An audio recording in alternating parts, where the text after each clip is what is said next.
Ayan, kung mahilig kayo sa dividends guys, no, makikita mo naman dito sa screen na to kung ano yung pwede yung US stock na bilhin guys. Ngayon mismo, no, ngayon mismo, yan guys, ay, syempre makikita mo na, hindi ko na pwedeng banggitin kasi baka mapano pa tayo, no. And year to date guys, ay umangat lang naman to ng 26.31%. And for the last 5 years, ay umangat na siya ng 54.4%. And of course, hindi naman kasiguraduhan na magtutuloy-tuloy po yan.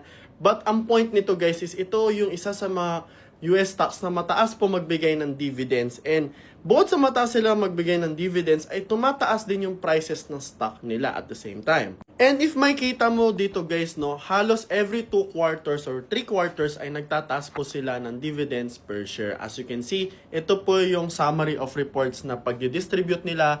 And ayan guys, for this 2026 and 2025. This one naman is noong 2024 and syempre noong 2023. And honestly guys, no, if nakabili ka na itong stock na to since 5 years ago, kahit sabihin mo pitik lang yung tinaas ng dividends guys, ay panalo ka na rin naman sa price appreciation ng shares mo. And that's the reality of it guys, no, bonus na lang talaga yung dividendo. Even if you're buying VOO, ganito lang din naman siya. And again, ang kagandahan din dito sa US stock na to guys, is hindi mo kailangan magkaroon ng $87 as you can see here. Pwede ka bumili nito for as low as 500, 1,000, 2,000, 5,000. Actually, ikaw magde-decide guys kung magkano. Kasi at the end of the day, pera mo naman yan at buhay mo yan.